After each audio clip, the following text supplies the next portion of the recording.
الحمد لله رب العالمين، والصلاة والسلام على أشرف الأنبياء والمرسلين سيد الأولين والآخرين قائد الغر المحجلين أطيب الطيبين وأطهر الطاهرين أكرم الأولين والآخرين حبيبنا محمد وآله وأصحابه إلى يوم الدين. أما بعد، فأعوذ بالله من الشيطان الرجيم. بسم الله الرحمن الرحيم. يا أيها الذين آمنوا اتقوا الله حق تقاته ولا تموتن إلا وأنتم مسلمون. وقال الله تبارك وتعالى: وعد الله الذين آمنوا وعملوا الصالحات منهم مغفرة وأجرا عظيما. صدق الله مولانا العلي العظيم. إن الله وملائكته يصلون على النبي يا أيها الذين آمنوا صلوا عليه وسلموا تسليما. اللهم صل وسلم وبارك على نبينا محمد وعلى آله وصحبه أجمعين. عزیزان گرامی، اللہ تبارک و تعالی جل جلالہ جل شانہ اس محفل میں ہم سب کی حاضری اپنی بارگاہ میں قبول اور منظور فرمائے. مرحوم و مغفور حاجی محمد صدیق صاحب رحمت اللہ علیہ، جن کے ایصال ثواب کے لیے یہ محفل منعقد کی گئی ہے، اللہ تبارک و تعالی ان کی قبر پہ کروڑوں رحمتیں نازل فرمائے، ان کے درجات کو بلند فرمائے، اور ان کے اولاد کو اللہ تبارک و تعالی صالح بنائے، اور ہم سب کو مدینے والے آقا کا سچا عاشق بنائے. دوستان گرامی، باری تبارک و تعالی کے مقدس کلام سے جو تلاوت کی ہے، رب کائنات ارشاد فرما رہے ہیں: وعد اللہ الذین آمنوا، وعدہ کیا ہے اللہ تبارک و تعالی نے ان لوگوں سے جو ایمان لائے، وعملوا الصالحات، اور اچھے عمل کیے، ان سے اللہ تعالیٰ کا وعدہ ہے. منہم مغفرۃ واجرا عظیما، اللہ تبارک و تعالیٰ اپنی طرف سے ان کی مغفرت بھی فرمائے گا اور ان کو بڑا اجر انعام عطا فرمائے گا. عزیزان گرامی، قرآن پاک کے ان متبرک الفاظ کے اندر اللہ تبارک و تعالی جل جلالہ نے اپنے بندوں سے دو چیزوں کا مطالبہ کیا ہے اور اپنی طرف سے دو چیزوں کا وعدہ فرمایا ہے. اللہ کا وعدہ سچا ہے، بولو اللہ کا وعدہ، اس میں کبھی کمی نہیں ہوتی. اللہ کا وعدہ بالکل سچا ہے. رب کائنات نے فرمایا: وعد اللہ الذین آمنوا، اللہ نے وعدہ کر دیا ہے ان لوگوں سے جو ایمان لائے، وعملوا الصالحات، اور صالح عمل کیے، ان لوگوں سے اللہ کا وعدہ ہے. ایک تو ان کے گناہ معاف فرما دے گا، اور دوسرا ان کو بڑا اجر عطا فرمائے گا. دوستان محترم، دو چیزیں بندوں سے اللہ تبارک و تعالیٰ کا مطالبہ ہے کہ بندے تم دو کام کرو، ایک ایمان لاؤ، دوسرے اعمال صالحہ کرو. یہ کام تمہارے ذمے، اور میں کیا کروں گا؟ تمہاری ساری زندگی کے گناہوں کو معاف کر دوں گا، تمہیں بڑے اجر بڑے انعامات سے نواز دوں گا۔ دوستان محترم، اب بات سوچنے کی یہ ہے کہ یہ ایمان کیا ہے جس کا ہم سے مطالبہ کیا جا رہا ہے، اور یہ اعمال صالحہ کیا ہیں جن کے اوپر یہ وعدہ کیا گیا ہے۔ دوستان محترم، وعد اللہ الذین آمنوا، اللہ کا وعدہ ہے ان لوگوں سے جو ایمان لائے ہیں۔ ایمان 7 چیزوں کا مجموعہ ہے۔ ایمان کتنی چیزوں کا مجموعہ ہے؟ بولو، 7 چیزوں کا مجموعہ ہے۔ اگر ان میں سے ایک بھی چیز کم ہے تو وہ کامل مومن نہیں کہلا سکتا۔ کامل اکمل ایماندار ہونے کے لیے 7 چیزوں کا ہونا بہت ہی ضروری ہے۔ وہ کون سی 7 چیزیں ہیں؟ آمنت باللہ وملائکتہ وکتبہ ورسلہ والیوم الآخر والقدر خیرہ وشرہ من اللہ تعالی والبعث بعد الموت۔ یہ 7 چیزیں، ایک اللہ پر ایمان لانا، اللہ کو ماننا، یہ ایمان کا پہلا جز ہے۔ اللہ کو ماننا کس طرح مانے؟ کہ اللہ وحدہ لا شریک ہے، نہ وہ کسی سے پیدا ہوا، نہ کسی نے اس کو جنا ہے، نہ اس نے کسی کو جنا ہے۔ وہ وحدہ لا شریک ہے، وہ اول ہے، ایسا اول ہے جس سے اول کوئی چیز نہیں۔ وہ آخر ہے، ایسا آخر ہے جس کے بعد کوئی چیز نہیں۔ وہ علی کل شیء قدیر ہے، وہ سمیع ہے، وہ بصیر ہے، وہ رزق دینے والا، وہ عزت دینے والا، وہ شہرت دینے والا، وہ بندوں کو پالنے والا، وہ بندوں کے ہر مقصد اور مدعا کو پورا کرنے والا، اس نے پیدا کیا اور وہ چلا رہا ہے۔ اور وہ ایسی ذات ہے کہ جس کو ہماری آنکھیں دیکھ نہیں سکتی لیکن وہ ہمیں دیکھ رہا ہے۔ ہماری آنکھیں نہیں دیکھتی لیکن وہ ہمیں دیکھ رہا ہے۔ اس بات پر یقین رکھنا یہ ایمان کہلاتا ہے۔ عزیزان محترم،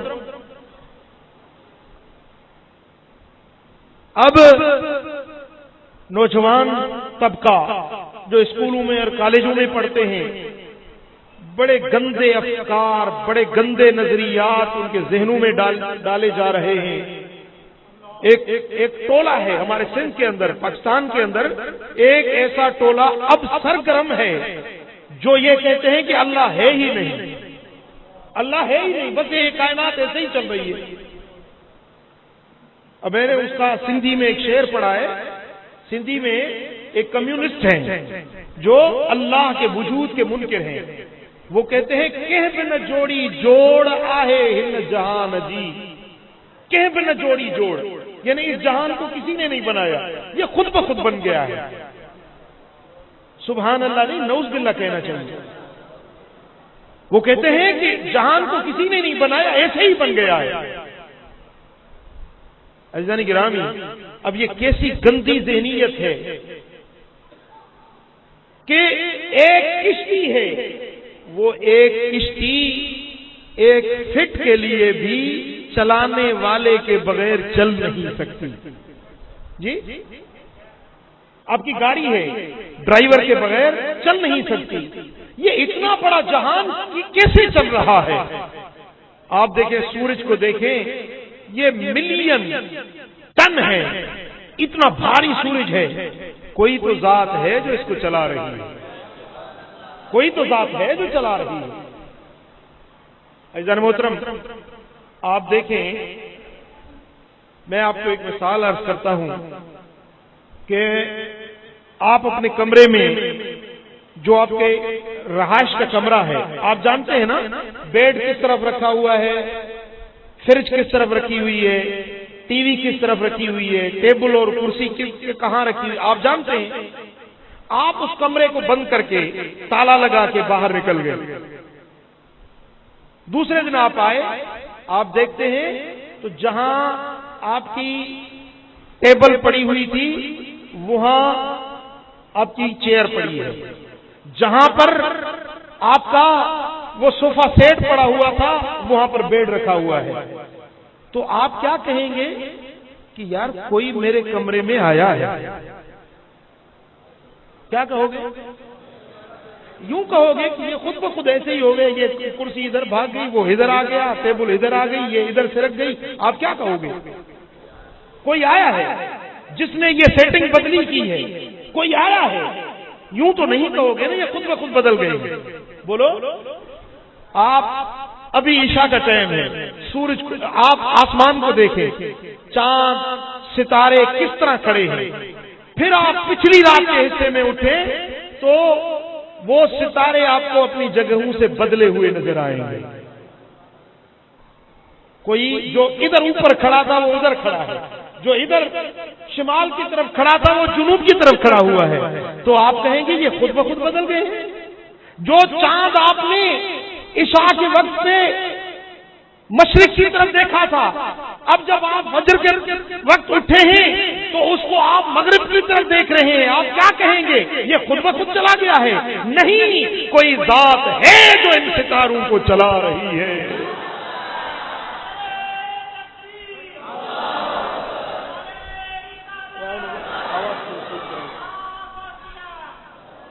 والشمس تجری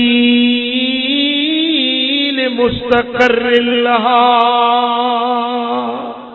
ذلك تقدیر العزیز العلیم۔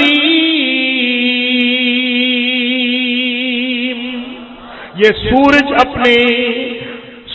اپنے مستقر کی طرف جا رہا ہے، یہ بڑے غالب، بڑی حکمت والے، بڑے علم والے رب کی تقدیر ہے جو اس سورج کو چلا رہا ہے۔ چاند چل رہا ہے، ستارے چل رہے ہیں، کل فی فلک یسبحون، ہر کوئی اپنے مدار میں چل رہا ہے، یہ خود بخود نہیں چل رہے، کوئی چلانے والا ہے جو ان کو چلا رہا ہے۔ چنانچہ ایک ماسٹر تھے کمیونسٹ، وہ لیکچر دے رہے تھے، آپ بھی اسکول ہے آپ کا، لیکن اللہ کے فضل سے آپ کے جو استاد ہوں گے وہ عاشق رسول ہوں گے۔ بچنا ایسے استادوں سے، بچنا ایسے استاد رکھنے سے جو بچوں کی ذہنیت کو بگاڑتے ہیں۔ اب وہ لیکچر دے رہا تھا، کھڑا ہو گیا، کہنے لگا کہ بیٹو بتاؤ یہ میرے ہاتھ میں کیا ہے؟ بولا سے یہ قلم ہے۔ بولا یہ کیا ہے؟ بولا سے یہ کرسی ہے۔ بولا یہ کیا ہے؟ بولا ٹیبل ہے۔ بولا یہ کیا ہے؟ بولا یہ دیوار ہے۔ بھائی دیکھ رہے ہو؟ ہاں سی دیکھ رہے ہیں۔ بولو اللہ دیکھ رہے ہو؟ بچوں نے کہا ہم تو نہیں دیکھ رہے۔ بولا دیکھو یہ ٹیبل ہے تو نظر آ رہی ہے، قلم ہے تو نظر آ رہا ہے، کرسی ہے تو نظر آ رہی ہے، یہ چاک ہے تو نظر آ رہا ہے، دیوار ہے تو نظر آ رہی ہے، اللہ ہوتا تو نظر آتا۔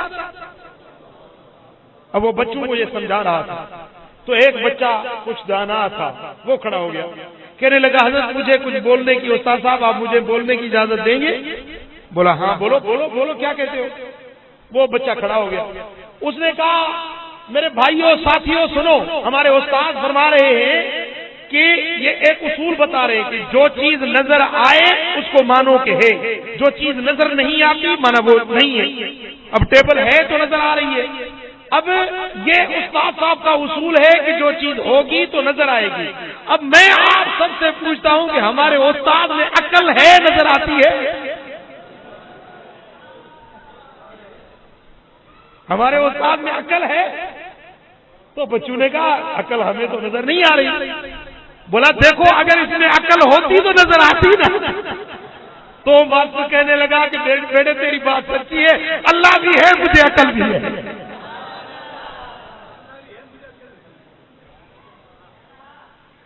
عزیزان گرامی، تو اللہ کو ماننا، ہماری آنکھیں نہیں دیکھتی لیکن اللہ ہے، یہ ایمان کا پہلا جز ہے۔ اور دوسرا ایمان کا جز ہے اللہ کے کتابوں کو ماننا، جو اللہ تعالیٰ نے کتابیں دھرتی پہ نازل فرمائی وہ ساری کتابیں حق ہیں، سچ ہیں، برحق ہیں۔ تورات حضرت موسیٰ کلیم اللہ پہ نازل ہوئی، انجیل حضرت سیدنا عیسیٰ روح اللہ پہ نازل ہوئی، زبور حضرت داؤد علیہ السلام پہ نازل ہوئی، اور قرآن مجید ہمارے آقا و مولا مدنی مصطفیٰ پہ نازل ہوئی۔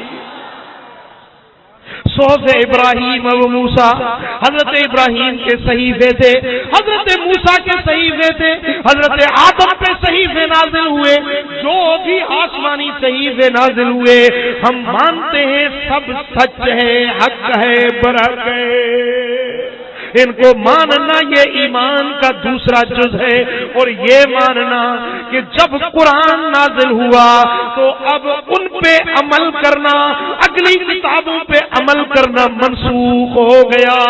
اب کسی کتاب پہ عمل نہیں کریں گے، ان کو حق مانیں گے، منزل من اللہ مانیں گے، اللہ سے نازل ہوئے، ان کو سچ اور حق مانتے ہوئے عمل کریں گے تو صرف اور صرف قرآن پہ عمل کریں گے۔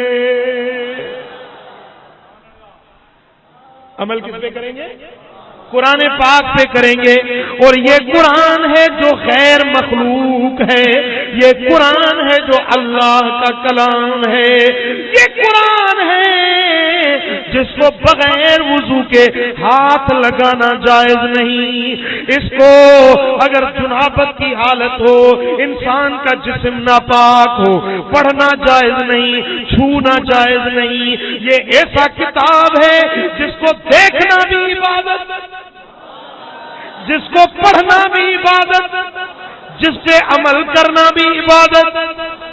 یہ ایسی کلام ہے اگر شادی میں پڑھو تو دلہا دلہن پر رحمتیں برسے، اگر میت ہو وہاں پڑھو تو میت پہ رحمتوں کا نزول ہو جائے، مسجد میں پڑھو تو رحمتیں نازل ہوں، اپنے گھر میں پڑھو ایسی کتاب ہے اگر گھر میں پڑھو تو تمہارے گھر پہ نور برس جائے۔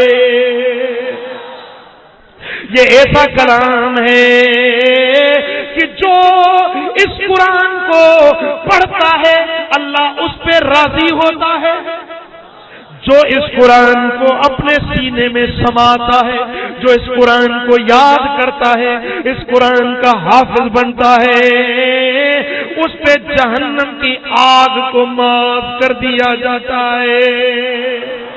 جو اپنے بچے کو یہ قرآن کا حافظ بنائے، اس پاک کلام کا حافظ بنائے، روز محشر اس کے ماں باپ، حافظ قرآن کے ماں باپ کے سروں پر اللہ تعالی نور کا تاج سجائے گا۔ یہ ایسی کتاب ہے جس کو یوں زمین پہ جان بوجھ کر پھینکنے والا، امام قرطبی لکھتے ہیں کہ جس نے جان بوجھ کر یوں قرآن کو پھینکا وہ ایمان سے خارج ہو گیا۔ یہ ایسا کتاب ہے کہ اس کو زمین پہ رکھنا درست نہیں ہے، ہاں اس کو اوپر عزت والی جگہ پہ رکھنا چاہیے۔ اگر دو کتابیں ہیں تو نیچے دوسری کتاب رکھو، قرآن کو سب سے اوپر رکھو، چاہے وہ حدیث کی کتاب کیوں نہ ہو، حدیث کی کتاب کو نیچے رکھو اور اس کے اوپر اللہ کے کلام کو رکھو۔ یہ عام کلام نہیں، یہ مالک الملک ذوالجلال والاکرام کا کلام ہے۔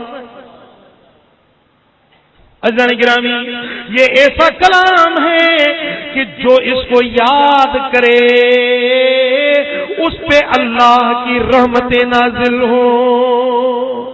جو رات کے وقت میں اس قرآن کے چند آیات کو تلاوت کرے تو پوری رات فرشتے اس پر نور اور رحمت برساتے رہتے ہیں۔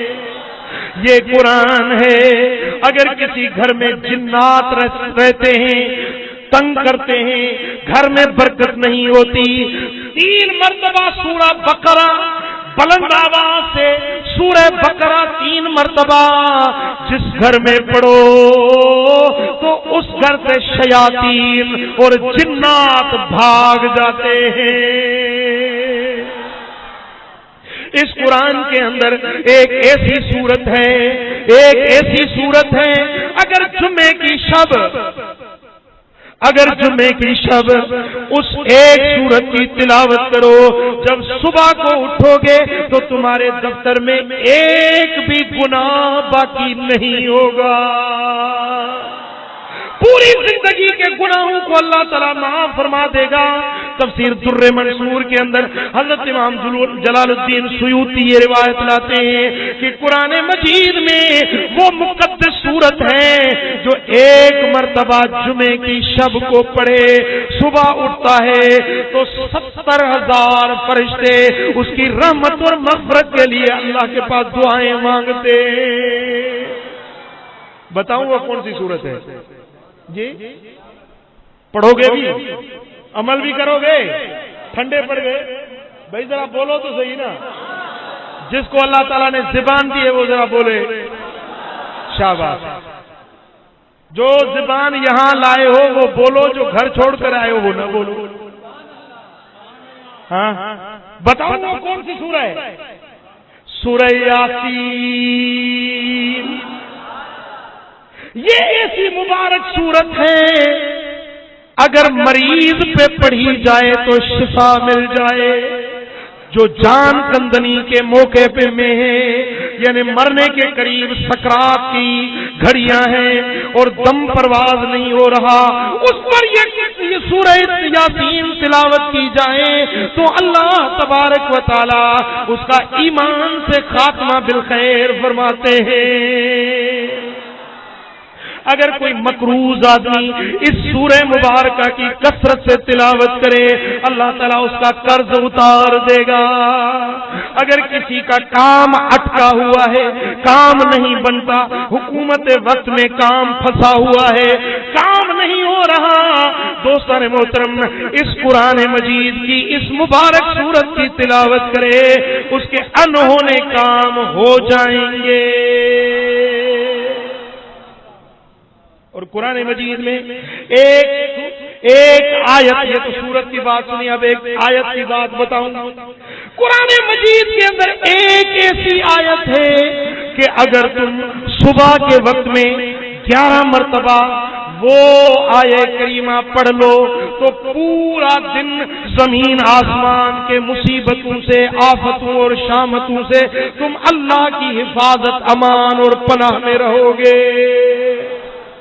اگر شام کو 11 مرتبہ وہ آیت کریمہ پڑھ لو تو دن تک پورے 4 پہر تم اللہ کی امانت، حفاظت اور ضمانت میں رہو گے۔ زمین کی مصیبتوں سے، آسمانی آفتوں اور شامتوں سے اللہ تمہارا محافظ بن جائے گا۔ وہ قرآن مجید میں ایک ایسی آیت کریمہ موجود ہے، وہ بتاتا بھی ہوں، اگر کوئی تم میں سے پڑھنا چاہے تو اس کو اجازت بھی دیتا ہوں۔ بولو ہم نے قبول کی۔ وہ کیا ہے؟ توبہ سورہ کی آخری آیت، فَإِن تَوَلَّوْا فَقُلْ حَسْبِيَ اللَّهُ لَا إِلَٰهَ إِلَّا هُوَ عَلَيْهِ تَوَكَّلْتُ وَهُوَ رَبُّ الْعَرْشِ الْعَظِيمِ۔ چھوٹی سورہ ہے، چھوٹی آیت کریمہ ہے، لیکن اس کو اگر آپ ورد بنا لیں 11 مرتبہ صبح، 11 مرتبہ شام کو پڑھے، تم اللہ کی حفاظت میں، اللہ کی ضمانت میں، تم اللہ کی امانت میں رہو گے۔ ایک شخص تھا جو یہ آیت کریمہ پڑھتا تھا، اس کی عمر 120 برس ہوئی، لیکن اس 120 برس کی عمر میں کبھی سر میں درد بھی نہیں ہوا، اور تو کوئی بیماری نہیں آئی، سر میں کبھی درد نہیں ہوا۔ ایک رات وہ خواب میں میرے آقا کا دیدار نصیب ہو جاتا ہے، سرور عالم کی زیارت ہوتی ہے۔ آپ فرماتے ہیں میرے پیارے یہ تیرے ہونٹ قریب کرو ان کو چوم لوں جن ہونٹوں سے تو یہ آیت کریمہ تلاوت کرتا ہے۔ پھر حضور علیہ الصلوۃ والسلام نے بڑا شفقت اور انعام فرمایا، بڑی مہربانی فرمائی۔ پھر آپ فرمانے لگے کہ کم تحرب منا، تم ہم سے کتنا دور بھاگو گے؟ عرض کی یا رسول اللہ میں تو آپ کے لیے تڑپ رہا ہوں، آپ کے دیدار کے لیے تڑپ رہا ہوں، آپ سے کس طرح بھاگ سکتا ہوں؟ آپ فرمانے لگے کہ تم یہ جو آیت پڑھتے ہو اور تو اور تیرے اوپر موت کے راستے بھی بند ہوئے پڑے ہیں، مرے گا نہیں تو میرے ساتھ ملاقات کیسے کرے گا؟ پھر اس نے اسی دن یہ آیت نہ پڑھی اور اسی دن اس کا انتقال ہو گیا۔ سبحان اللہ۔ تو کیا تاثیر ہے اللہ کے کلام میں، کیا اثر ہے اللہ کے پاک مقدس کلام میں۔ ارے دوستو اس قرآن سے لو لگاؤ، اس قرآن کی تلاوت کرو، پھر دیکھو اللہ تعالیٰ تمہیں کیا رنگ لگاتا ہے۔ اپنے بچوں کو قرآن پڑھاؤ، آپ کی مسجد میں الحمدللہ درس ہوتا ہوگا، قاری صاحب پڑھا رہے ہیں، اپنے بچوں کو چھوڑو تاکہ وہ بچے اللہ کا قرآن پڑھیں۔ میرے آقا فرماتے ہیں لو جعل فی احاب، اگر اس قرآن کو چمڑی میں ڈال دیا جائے، اس چمڑی کو آگ میں ڈالو، اس کو آگ نہیں جلائے گی۔ اس کا مقصد کیا ہے؟ محدثین نے لکھا کہ چمڑی سے مراد انسان کا جسم ہے، جس جسم میں قرآن یاد ہوتا ہے اس جسم کو جہنم کی آگ نہیں جلائے گی۔ صلی اللہ علیہ یا رسول اللہ،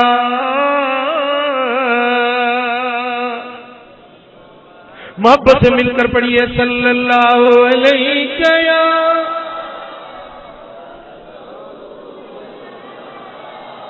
پھر تیسرا ایمان کا جز ہے ملائکہ کو ماننا، آسمانی کتابوں کو ماننا اور ملائکہ کو ماننا۔ فرشتے اللہ کی نوری مخلوق ہیں، وہ نہ تو مٹی سے بنے ہیں، انسان مٹی سے بنا ہے، جن آگ سے بنا ہے، اور فرشتہ اللہ کے نور سے بنا ہے۔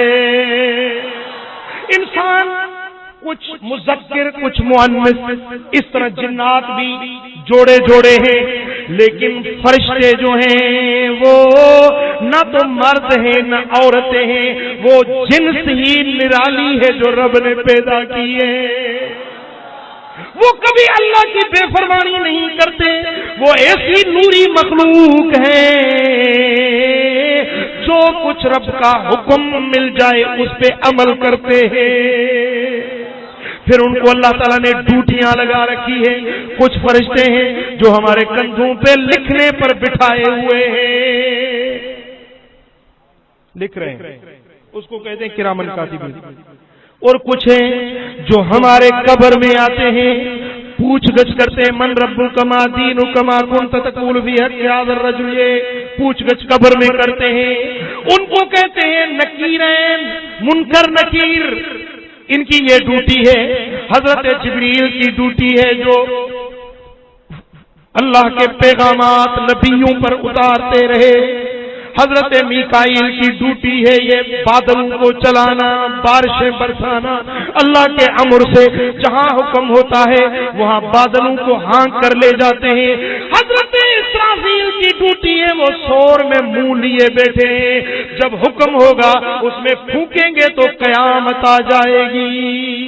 اسرائیل کی ڈیوٹی ہے کہ وہ جس کو اللہ کا امر ہوگا اس کا روح قبض کرتے ہیں، ان کو مارنے کی ڈیوٹی لگی ہوئی ہے۔ اس طرح کچھ فرشتے ہیں جن کی ڈیوٹی ہے وہ دھرتی پہ ڈھونڈتے ہیں ایسی محفل کو جہاں اللہ کا قرآن پڑھا جا رہا ہو۔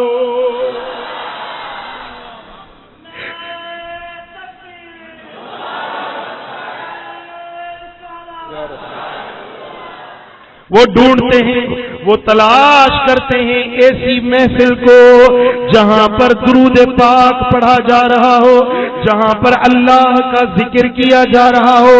تو فرشتے جب حوصلی میں آتے ہیں، جامع مسجد میں ایسی محفل دیکھتے ہیں تو دوسروں کو بلاتے ہیں، حلمو الہ حاجتکم، ارے فرشتوں دوڑتے آؤ، جس محفل کو ہم ڈھونڈ رہے تھے وہ تو آج حوصلی میں محفل سجی ہوئی ہے۔ وہ اس محفل کو گھیر لیتے ہیں، اس کے اوپر اپنے نورانی پروں کی چھاؤں بنا دیتے ہیں۔ پھر اللہ کا حکم ہوتا ہے کہ فرشتوں جو اس محفل میں حاضر ہوئے ان کے نام لکھو، یہ لسٹ بناؤ۔ پھر جب محفل برخاست ہوتی ہے، فرشتے وہ لسٹ پیش کرتے ہیں، میرے مولا یہ تیرے بندے اس نورانی محفل میں آئے، اب کیا حکم ہے؟ رب فرمائے گا تم گواہ ہو جاؤ، ان کو میں نے معاف کر دیا۔ فرشتے عرض کرتے ہیں، میرے مولا کچھ تو آئے تھے محفل کو سننے کے لیے، لیکن کچھ ایسے تھے جو محفل کو سننے نہیں آئے تھے، اہل محفل میں سے کسی کے میں ان کا کام تھا۔ اب وہ بیٹھا ہے بیچ محفل میں، وہ آیا، اسے ملنا تھا اور سوچا کہ اب بیٹھا ہے اندر، جب تک فارغ ہو اس سے اپنا کام لوں۔ اب وہ بھی بیٹھ گیا، اس کا مقصد مجلس کو سننا نہیں تھا، لیکن وہ اس اپنے بندے کے انتظار میں بیٹھا تھا۔ میرے مولا اس کے لیے کیا حکم ہے؟ وہ تو آئے تھے محفل کو سننے، لیکن یہ آیا تھا اپنے کسی کام سے۔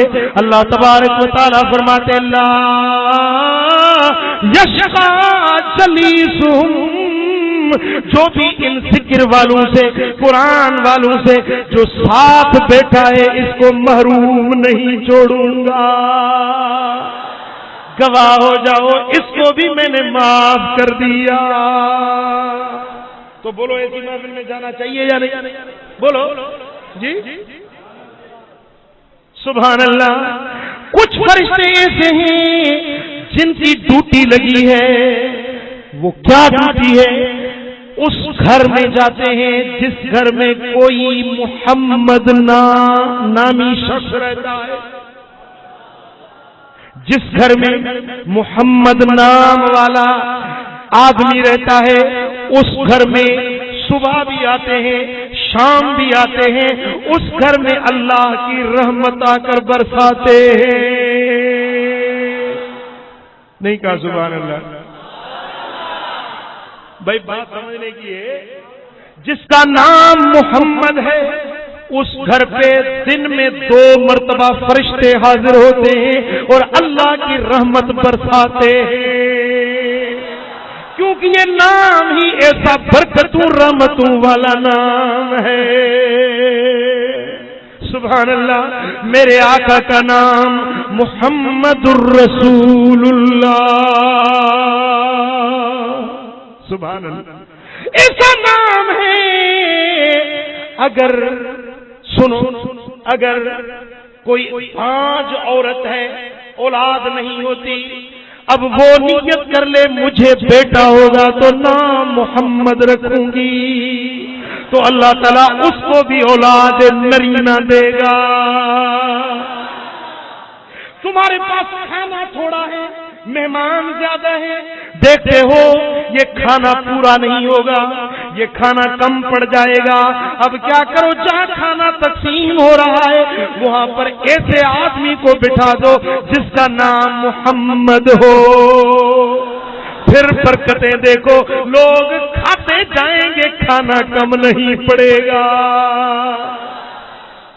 کوئی فیصلہ ہو رہا ہے، بات نمٹی نہیں جا رہی، فیصلہ طے نہیں ہو رہا، بات ایک طرف نہیں جا رہی، بڑی پریشانی لگی ہوئی ہے، اب کیا کرو؟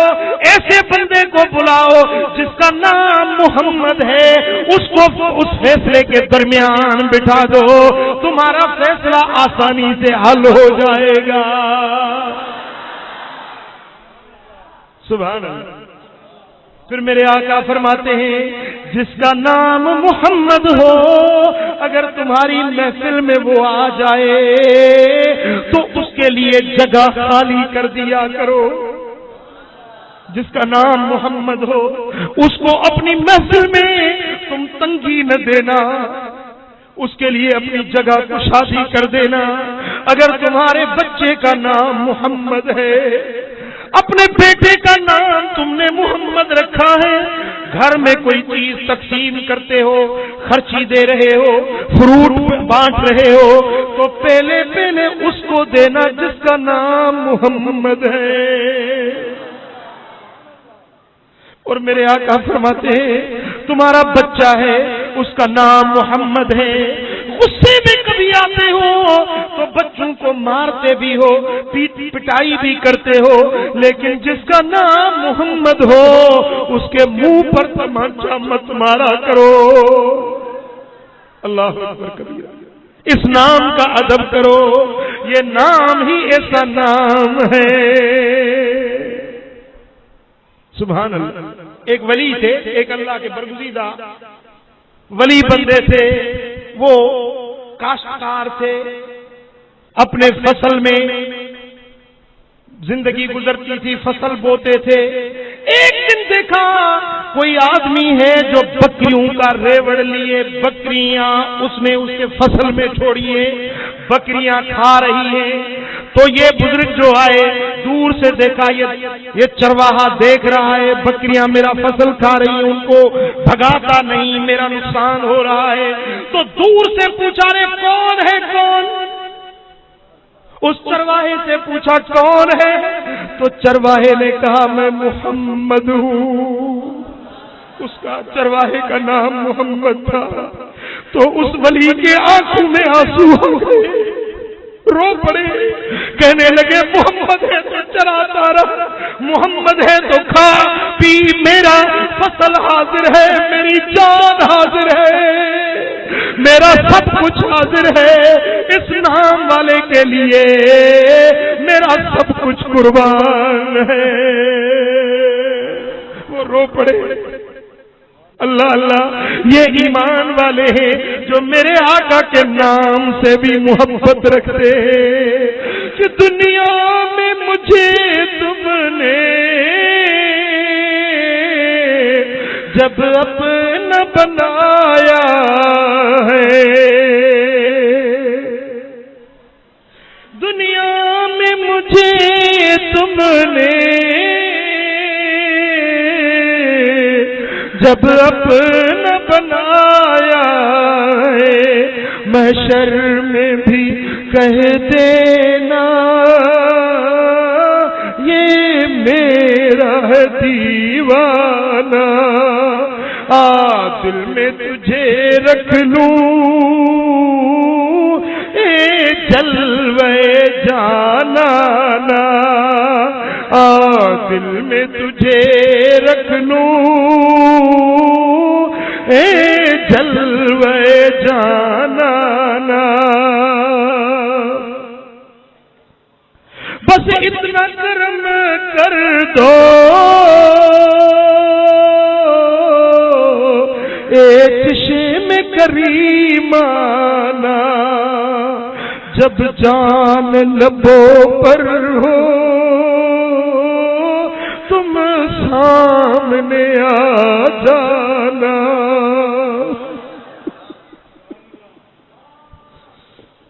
جب جان لبوں پر ہو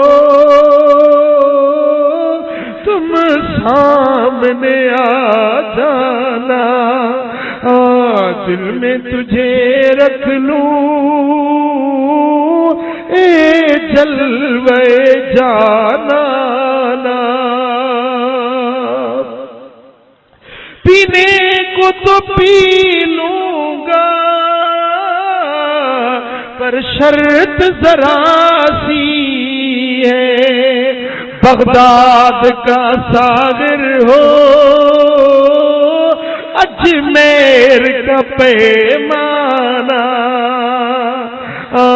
دل میں تجھے رکھ لوں اے جلوے جان تجھے رکھ لوں، دل میں تجھے رکھ لوں، اے جلوے جانانا، دل کے تحفے میں بھیجوں میں انہیں آنکھیں، درشن کا تو درشن ہو،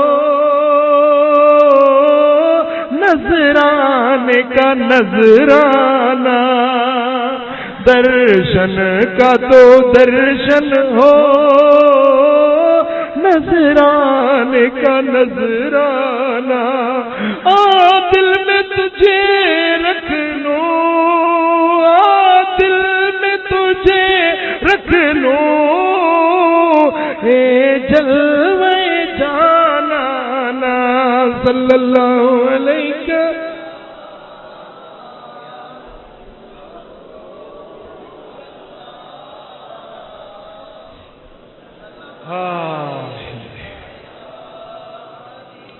پڑھیے صلی اللہ علیہ یا رسول اللہ۔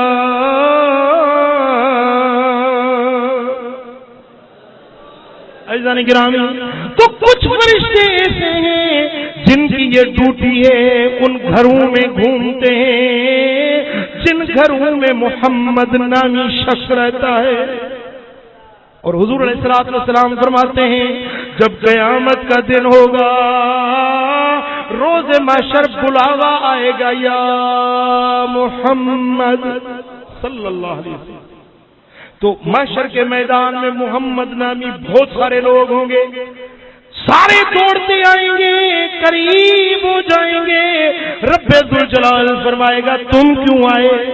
عرض کریں گے بلاوا جو آیا ہمارا نام محمد ہے۔ رب فرمائیں گے میں نے تو اپنے محبوب کو بلایا،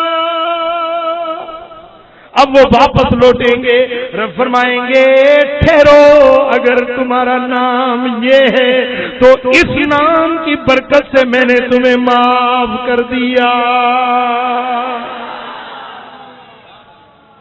اور دوستان محترم، جب کوئی بندہ اپنے بچے پر نام محمد رکھتا ہے، احکام شریعت کے اندر اعلیٰ حضرت یہ کافی ساری روایتیں لائے ہیں، اعلیٰ حضرت یہ روایتیں بیان فرما رہے ہیں۔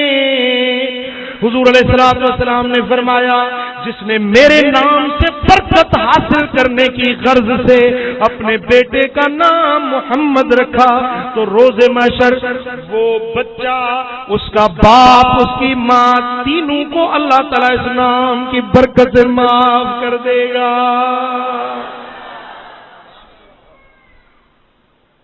تو فرشتوں کو ماننا یہ ایمان کا تیسرا جز ہے، اور چوتھا جز ایمان کا ہے اللہ کے نبیوں اور رسولوں کو ماننا۔ دنیا میں جتنے بھی نبی آئے، جتنے بھی رسول آئے، سب کو ماننا، سب کو حق سچ برحق ماننا یہ ایمان کا جز ہے۔ اگر کسی ایک نبی کا انکار کیا تو گویا سارے انبیاء کا منکر ہوا۔ سب نبیوں کو ماننا یہ ایمان کا جز ہے، اور یہ ماننا کہ سارے نبیوں کے تاجدار، سارے نبیوں کے سالار، سارے نبیوں کے سردار ہمارے آقا مدنی محمد مصطفیٰ ہے۔ سب نبی شان والے، لیکن ہمارے آقا سب نبیوں کے سردار ہیں۔ ہمارے محبوب، ہمارے پیارے نبی خاتم النبیین ہیں، آپ کے بعد کوئی نبی آنے والا نہیں، آپ کے اسم جیسا کسی کا اسم نہیں، آپ کے جسم جیسا کسی کا جسم نہیں، آپ کے شہر جیسا کوئی شہر نہیں، آپ کے گھرانے جیسا کوئی گھرانہ نہیں، آپ کے کپڑوں جیسے کسی کے کپڑے نہیں، آپ کے مسجد جیسی دنیا میں کوئی مسجد نہیں، آپ کے زمانے جیسا کوئی زمانہ نہیں، آپ کی سرزمین جیسی کوئی سرزمین نہیں۔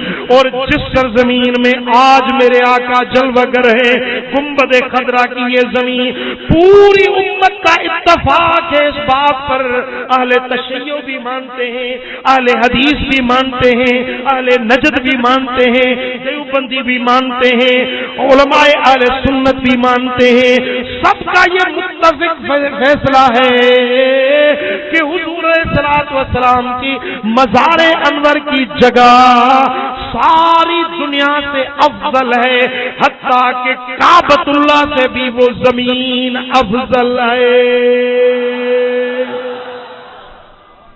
بینی بینی ہے مدینے کی وضع، لمحہ لمحہ بارش انوار ہے، سارا عالم طالب دیدار ہے، مرحبا کیا روزہ سرکار ہے، سارا عالم طالب دیدار ہے، المدد پیارے نبی پیارے نبی، جو پکارے اس کا بیڑا پار ہے، سارا عالم طالب دیدار ہے، مرحبا مرحبا کیا ذرا مل کے پڑھیے مزہ آتا ہے، مرحبا کیا روزے سرکار ہے، سارا عالم طالب دیدار ہے، سارا عالم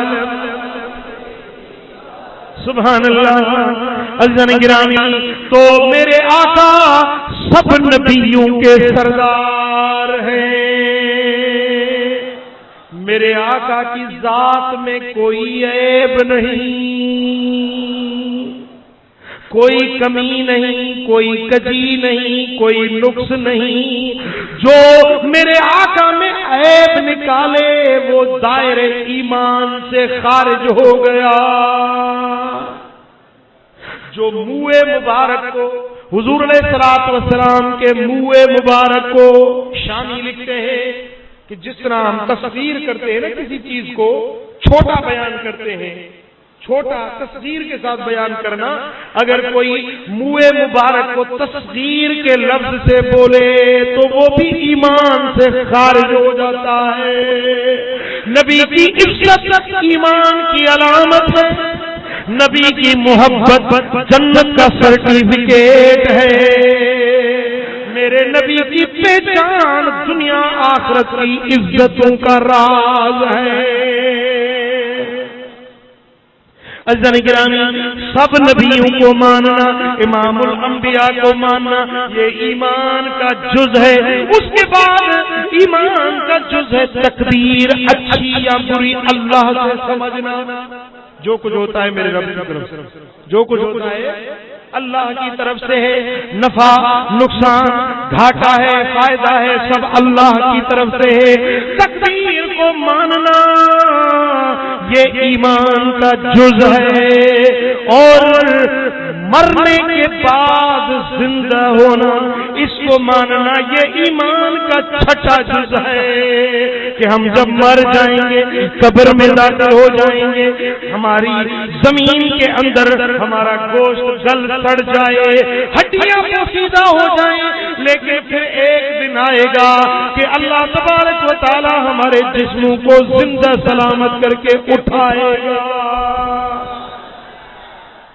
بولو، اس کو ماننا کہ ہم مرنے کے بعد زندہ ہوں گے یہ ایمان کی نشانی ہے، اس کو مومن کہتے ہیں۔ اب یہ کہتے ہیں یہ دہریے لوگ کمیونسٹ لوگ بولتے ہیں یار مر جائیں گے مٹی میں، کہاں یار یہ ملاؤں نے بات لگا رکھی ہے کہ مر جائیں گے پھر زندہ ہوں گے، کیسے ہو سکتا ہے؟ یہ مکے کے مشرک بھی اس طرح بولتے ہیں۔ تو اللہ تبارک و تعالی نے کیا جواب دیا؟ قال من یحیی العظام وہی رمیم قل یحییها الذی انشأها اول مرہ وہو بکل خلق علیم۔ کہتا ہے جب ہماری ہڈیاں بوسیدہ ہو جائیں گی، من یحیی، کون زندہ کرے گا؟ کون پھر جلائے گا ہمیں؟ کون زندہ کرے گا؟ قل، محبوب تو ان کو کہہ دے، آپ فرما دیجئے ان سے کیا؟ یحییها الذی انشأها اول مرہ، وہی رب تمہیں دوبارہ زندہ کرے گا جس نے سب سے پہلے تمہیں پیدا کیا تھا۔ اب تو ایک جسم ہے جو گل چکا ہے، لیکن جب تمہارا جسم تھا ہی نہیں، کس نے پیدا کیا؟ کس نے پیدا کیا جب تمہارا جسم ہی نہیں تھا؟ ایک پانی کے قطرے سے، پانی کا قطرہ ماں اور باپ کا قطرہ ملتا ہے رحم کے اندر، اس پانی کے قطرے میں کس طرح صورت بنتی ہے؟ هو الذی یصورکم فی الارحام کیف یشاء، وہی رب ہے جو ماؤں کے رحموں کے اندر تمہاری صورت جس طرح چاہتا ہے بناتا ہے۔ کسی کو کارا بنائے، کسی کو گورا بنائے، کسی کو لمبا بنائے، کسی کو چھوٹا بنائے۔ ایک ماں باپ کے 5 بیٹے ہیں، 5 کی صورت جدا، سیرت جدا، بولنا جدا، ٹون جدا، آواز کا ٹون کسی سے نہیں ملتا، آنکھیں جدا، ناک جدا، دانت جدا، ہر ایک کا نمونہ اپنا ہے۔ اب کروڑوں آدمی ہیں، اللہ تعالیٰ آپ کو مدینہ دکھائے، اللہ تعالیٰ آپ کو مکہ مکرمہ دکھائے، وہاں پوری دنیا کے لوگ آتے ہیں، پوری دنیا کے لوگ آتے ہیں، طواف جاری ہوتا ہے، آپ دیکھو گے حیرت لگتی ہے، کروڑوں انسان لیکن کسی کی صورت کسی سے نہیں ملتی، کسی سے نہیں ملتی۔ یہ کون سا سانے ہے، کون سا کاریگر ہے جس نے اتنے سیمپل بنائے؟ ہاں بولو ہے نا کوئی ذات بنانے والی؟ ہاں حبیب آپ ان سے فرما دیجئے کہ جس نے تمہیں پہلی مرتبہ پیدا کیا جب تمہارا وجود ہی نہ تھا، اللہ تعالیٰ نے تمہیں پیدا کیا، پھر وہ تمہیں مارے گا، پھر تمہیں جلائے گا، زندہ کرے گا۔ اسرافیل کی سور پھونکی جائے گی، پہلی سور سے آدمی مر جائے گا، پھر دوسری سور ہوگی تو لوگ اٹھ کھڑے ہوں گے۔ کھمبی دیکھیے، کھمبی سمجھتے ہو؟ کھمبی، وہ کھمبی جس طرح زمین سے اگتی ہے اس طرح انسان قبروں سے نکل پڑیں گے۔ اور ترمذی کے اندر حضرت انس بن مالک سے روایت ہے، حضور فرماتے ہیں انا اول الناس خروجا اذا بعثوا، جب لوگ قبروں سے اٹھیں گے تو سب سے پہلے اٹھنے والا میں ہوں گا، اپنی مزار انور سے سب سے پہلے اٹھنے والا میں ہوں۔ دوستان گرامی، تو وہ دن جس دن اٹھائے جائیں گے ہم سب، اس دن کا نام ہے روز محشر، قیامت کا دن، القاریہ، الحاقہ، یہ اس کے اسماء ہے، الطامۃ الکبریٰ، قیامت، محشر، حشر، یہ سب نام ہیں اس کے۔ وہ دن ہوگا جب ہم اللہ کے حضوری میں پیش ہوں گے، اس دن کو ماننا کہ ہم زندہ کیے جائیں گے اور اللہ کے اس قیامت والے دن اللہ کے روبرو حاضر ہوں گے، اس چیز کو ماننا یہ ایمان کا 7واں جز ہے۔ بھئی اب یاد رہیں گے آپ کو، سب سے پہلے اللہ کو ماننا، دوسرے نمبر پر آسمانی کتابوں کو ماننا، فرشتوں کو ماننا، نبیوں اور رسولوں کو ماننا، تقدیر اچھی یا بری اللہ کی طرف سے ماننا، اور مرنے کے بعد زندہ ہونے کو ماننا، اور 7واں جز ہے روز محشر کو ماننا۔ اب یہ ماننا اس میں کوئی محنت نہیں، صرف بیٹھے بیٹھے مان لینا ہے، دل کے دل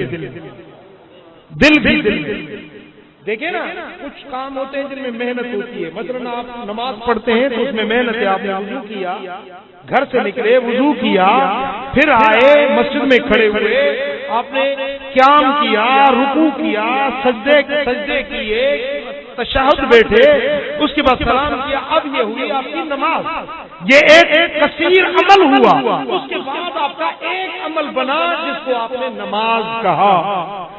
لیکن یہ ماننا اس میں محنت کوئی نہیں، یہیں بیٹھے بیٹھے مان لو بس بغیر محنت۔ آپ سمجھے میری بات کو یا نہیں سمجھے؟ جی یہ ساتوں چیزیں ایسی ہیں جو بیٹھے بیٹھے دل کے دل میں ماننا ہے۔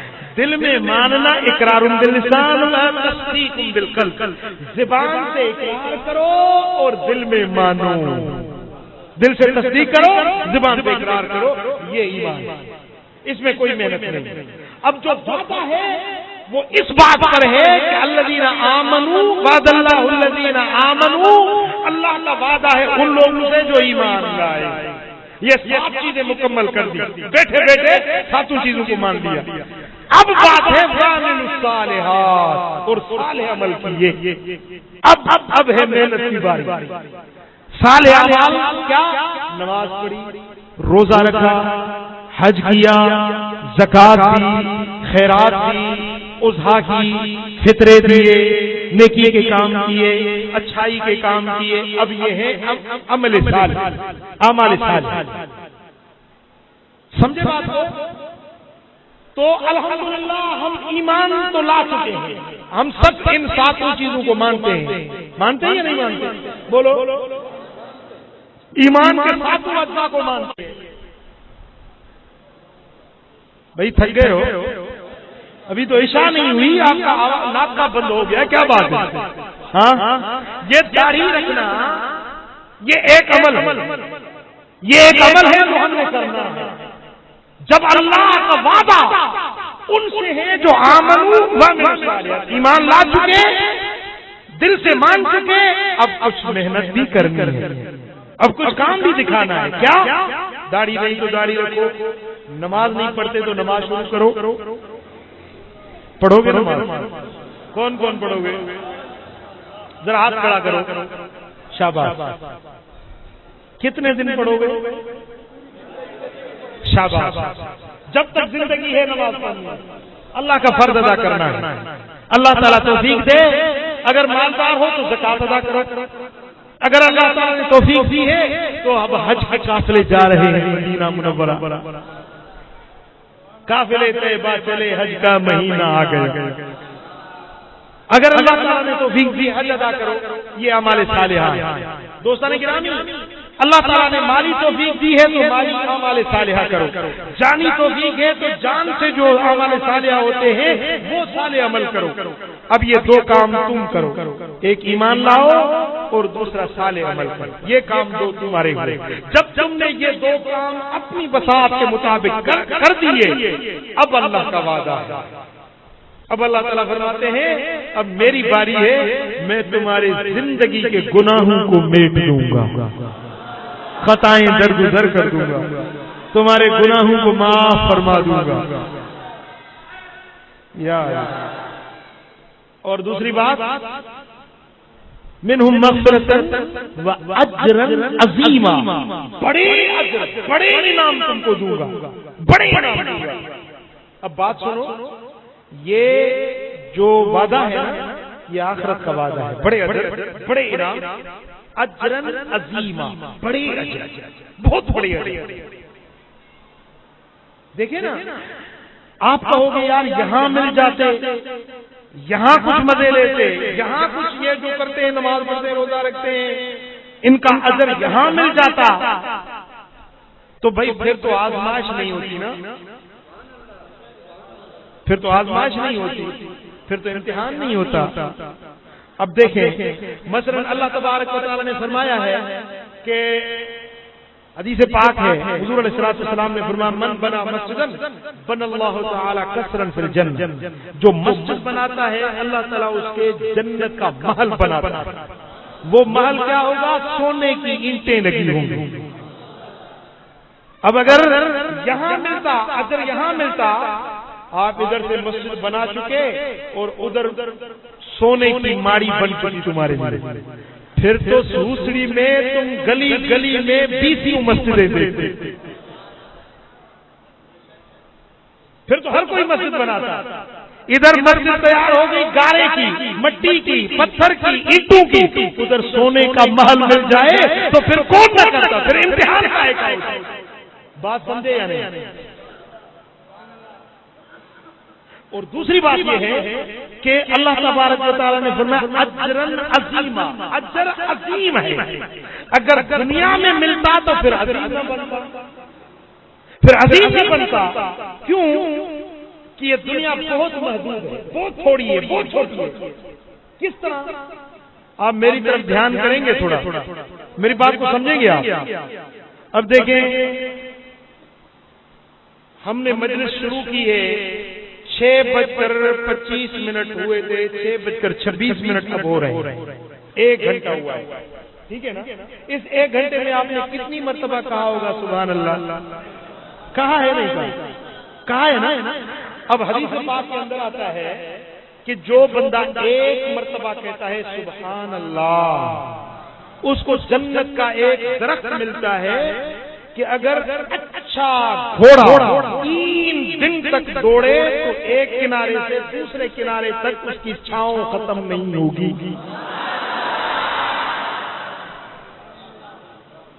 جی ایک سبحان اللہ کے بدلے ایک درخت ملتا ہے کہ جو 3 دن تک گھوڑا دوڑے ایک کنارے سے دوسرے کنارے۔ اب گھوڑا جو ہوتا ہے نا، ہم اگر گھوڑے کو دوڑائیں اور ادھر اسکوٹر اس کے ساتھ دوڑائیں تو کم سے کم 60 کی رفتار تو جائے گا نا۔ چلو 50 مانتے ہیں، 50 کی اسپیڈ سے، چلو 40 مانتے ہیں، 40 کی اسپیڈ سے گھوڑا دوڑتا ہے۔ اب تم اسکوٹر کو 40 کی اسپیڈ سے ہوسڑی سے یہاں سے دوڑاؤ اور تم کراچی تک چلے جاؤ تو 3 دن میں کتنا مسافرہ طے کرو گے؟ بولو۔ 3 دن کے اندر 40 کی اسپیڈ سے تمہارا اسکوٹر دوڑے تو 3 دن تک کتنا فاصلہ طے کرو گے؟ میں تو کہتا ہوں اس 1 گھنٹے کی محفل میں جو تم نے سبحان اللہ کہی، پاکستان سے بڑا تو تمہارا باغ آج تیار ہو گیا۔ پاکستان سے بڑا ہمارا پاکستان کیا ہے؟ اس کے ایک کنارے سے دوسرے کنارے تک کتنا فاصلہ ہوگا؟ اور جتنی مرتبہ ہم نے سبحان اللہ کہا ہے اتنا کاؤنٹ کرو، اس کا 3 دن تک گھوڑے کے دوڑنے کا مفاصلہ طے کرو تو پاکستان ہمارے سے بھی زیادہ ہو جائے گا۔ اتنا باغیچہ تو اس محفل میں تمہیں مل گیا۔ پھر خدا جانے اللہ تعالیٰ نے کتنی محفلیں تمہیں نصیب کی ہوں گی اور ابھی کتنی اور نصیب ہوں گی۔ ایک میں دعوت دوں، قبول کرو گے؟ بولو، قبول کرو گے؟ ایک ایسی محفل جس میں سبحان اللہ کی، ہاں الحمدللہ ہر مہینے 23 کی شب شام 24 کی شب، 23 کی شام چاند کی، 23 کی شام 24 کی رات کو فضل آباد شریف ماتلی میں ہر مہینے محفل ہوتی ہے۔ آؤ اس محفل میں بیٹھو اور جنت کماؤ۔ بولو سبحان اللہ۔ اب دیکھیں اس ایک محفل میں ہمیں اتنا بڑا باغیچہ مل گیا، اگر وہ دنیا میں ملتا تو دنیا اس کو سما نہیں سکتی۔ ایک اور مثال میں دیتا ہوں آپ کو۔ مثلا میں آپ کو کہتا ہوں کہ بھائی میں تجھے 500 روپے دیتا ہوں، تو 500 کا نوٹ تو آپ کی جیب میں آ جائے گا، کیونکہ جیب بڑا ہے، لاکھ بھی آ سکتا ہے۔ لیکن میں تمہیں کہتا ہوں کہ میں 20 ایکڑ زمین تمہاری جیب میں دوں گا، تو آپ کہو گے صحیح یہ تو ایسے تو ہو نہیں سکتا، صحیح کچھ خیال کر، جیب کیا، جیب کی اوقات کیا، اور 20 ایکڑ زمین اس میں کیا آئے گی؟ بولو، آ سکتی ہے؟ تو وہ 20 ایکڑ زمین اس جیب میں سما نہیں سکتی۔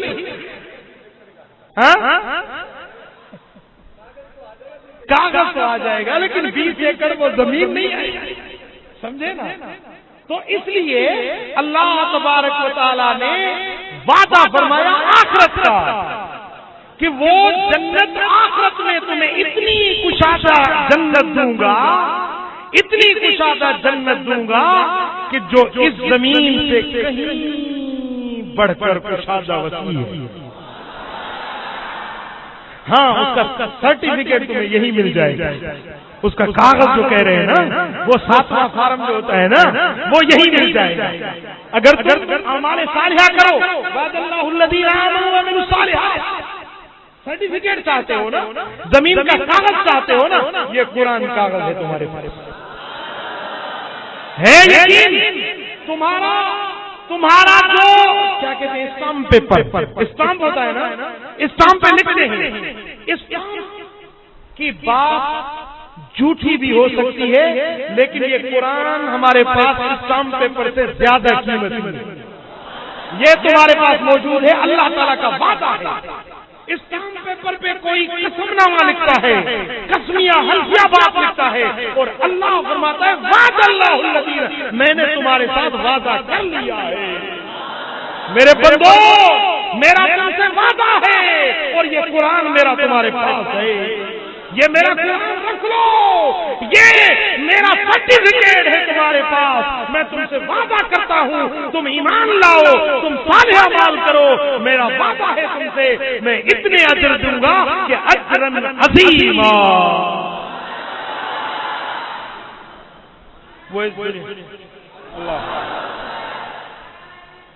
مغرب کی نماز کو ہم پڑھ چکے ہیں، زندگی میں پھر یہ مغرب تمہیں نہیں مل سکتی، ملے گی؟ جو بیت گئی وہ ہاتھ سے نکل گئی، بہت ساری کٹ گئی، باقی نہ جانے کتنی بچی ہے۔ ارے دوستو، کچھ خیال کرو، کچھ فکر کرو، کچھ آخرت کے لیے تیاری کرو۔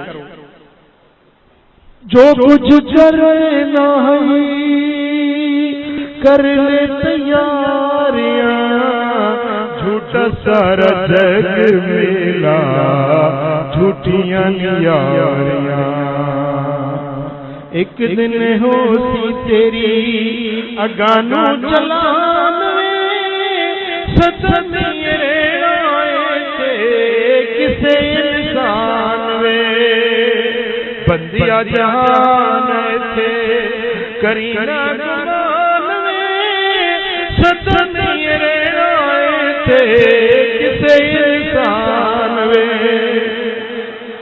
یار پیارے پیارے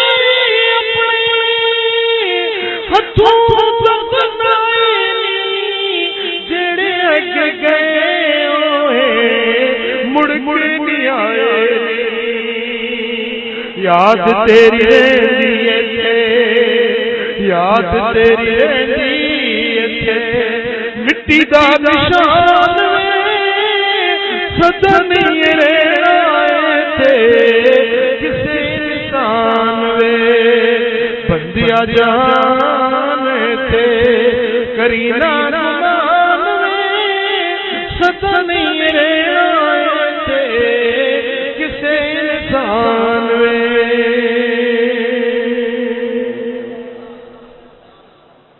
دوستان محترم، تو آج وقت ہے صالح عمل کرنے کا۔